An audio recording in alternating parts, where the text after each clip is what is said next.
Hi viewers, Tamil சமையல் ஸ்டுடியோவில் சுவையான பாகற்காய் குழம்பு எப்படி பண்ணுறதுன்னு பார்க்கலாம். ஃபஸ்ட்டு ஒரு பேனில் 2 டீஸ்பூன் அளவு ஆயில் சேர்த்துக்கலாம்.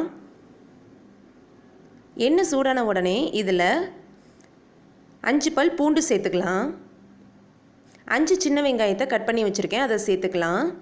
இந்த வெங்காயத்தை நல்லா வேக விடலாம். வெங்காயம் வதங்கின உடனே 2 தக்காளியை கட் பண்ணி சேர்த்துக்கலாம். இந்த தக்காளியை நல்லா வேக விடலாம். பாருங்கள், தக்காளி நல்லா வதங்கின உடனே இதில் கொஞ்சமாக தேங்காய் எடுத்துருக்கேன், அதை சேர்த்துக்கலாம். இது கூடவே 1/2 டீஸ்பூன் சீரகம் சேர்த்துக்கலாம். எல்லாத்தையும் ஒரு வாட்டி நல்லா மிக்ஸ் பண்ணி விட்டுக்கலாம். அவ்வளோதான். இப்போ நாம் ஸ்டவ்வை ஆஃப் பண்ணிவிட்டு இதை நல்லா ஆற விடலாம்.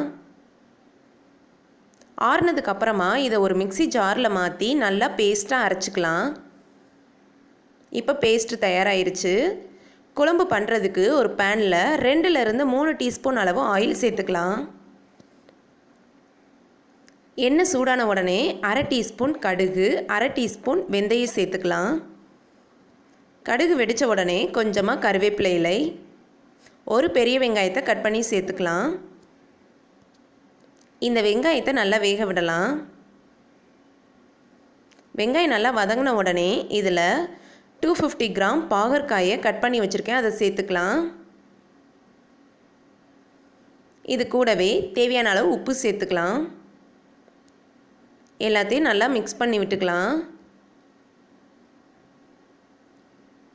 இப்போ இதை மூடி வச்சு ஒரு 5 மினிட்ஸ் இந்த பாகற்காயை எண்ணெயிலே நல்லா வேக விடலாம். 5 மினிட்ஸ்க்கு அப்புறமா பாருங்கள், பாகற்காய் நல்லா வெந்திருக்கு.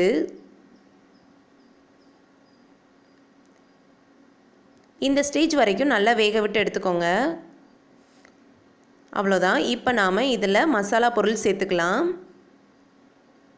நான் இப்போ 2 டீஸ்பூன் மிளகாய்த்தூள், 3 டீஸ்பூன் மல்லித்தூளை மிக்ஸ் பண்ணி வச்சுருக்கேன், அதை சேர்த்துக்கலாம். மிளகாய்த்தூள் நீங்கள் உங்கள் காரத்துக்கு ஏற்ப சேர்த்துக்கலாம். எல்லாத்தையும் நல்லா மிக்ஸ் பண்ணிக்கலாம். இப்போ இது கூடவே 1/2 டீஸ்பூன் அளவு மஞ்சள் தூளும் சேர்த்துக்கலாம்.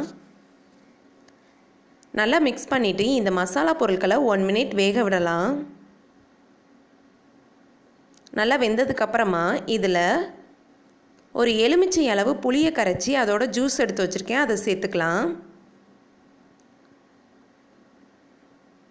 மிக்ஸ் பண்ணிவிட்டு இந்த புளி தண்ணியை நல்லா கொதிக்க விடலாம். பாருங்கள், நல்லா இந்த மாதிரி கொதித்து வந்த உடனே இதில் நாம் அரைச்சி வச்சுருக்கிற அந்த பேஸ்ட்டை சேர்த்துக்கலாம். குழம்புக்கு தேவையான அளவு தண்ணீரும் சேர்த்துக்கலாம். சேர்த்துட்டு எல்லாத்தையும் நல்லா மிக்ஸ் பண்ணி விட்டுக்கலாம். இப்போ இதை மறுபடியும் மூடி வச்சு 5 மினிட்ஸ் வரைக்கும் நல்லா கொதிக்க விடுங்க. இப்போ 5 மினிட்ஸ் ஆயிருக்கு. ஓப்பன் பண்ணி பார்க்கலாம். பாருங்கள், நல்லா கொதித்து அருமையாக தயாராகிருச்சு.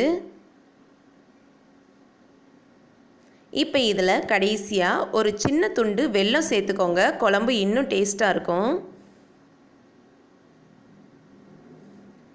அவ்வளோதான், சுவையான பாகற்காய் குழம்பு தயாராகிருச்சு.